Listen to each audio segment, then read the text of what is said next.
तर नमस्कार मंडळी, मी वृद्धी आणि आज आपण बघणार आहोत मस्तपैकी असं गावरान वांग्याचं भरीत। या पद्धतीने तुम्ही जर का वांग्याचं भरीत खाल्लत ना तर बोटं चाटतच राहाल। चला तर मग कसं बनवायचं आहे पटापट बघून घ्या।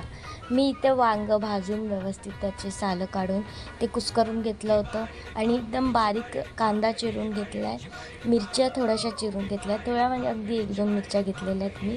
त्याच्यानंतर मी कोथिंबीर बारीक चिरून घेतलेली आहे आणि मग आपण आता तेल तापत ठेवलेलं आहे, त्याच्यामध्ये हिंग, जिरं आणि मिरच्या टाकून कांदा आपण बारीक टाकलेला आहे। हा कांदा तर आता भाजतच राहील, तोपर्यंत मंडळी पटकन एक सबस्क्राईब करून घ्या। तुम्हाला माझे व्हिडिओ आवडतात की नाही हे मला कमेंटमध्ये नक्की सांगा। आता इथे कांदा आपला थोडा कच्चाच ठेवायचा आहे तसा। त्याच्यानंतर आपल्याला याच्यामध्ये हळद, चटणी, मीठ, आपला गरम मसाला, धने जिरे पावडर आणि किचन किंग मसाला टाकायचा आहे।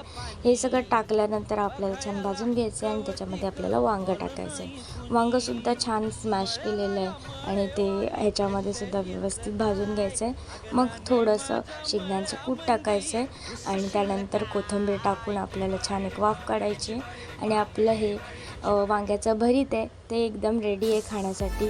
तुम्हीसुद्धा बनवा आणि मला कमेंटमध्ये नक्की सांगा। भेटूयात नेक्स्ट व्हिडिओमध्ये, तोपर्यंत गुड बाय, टेक केअर।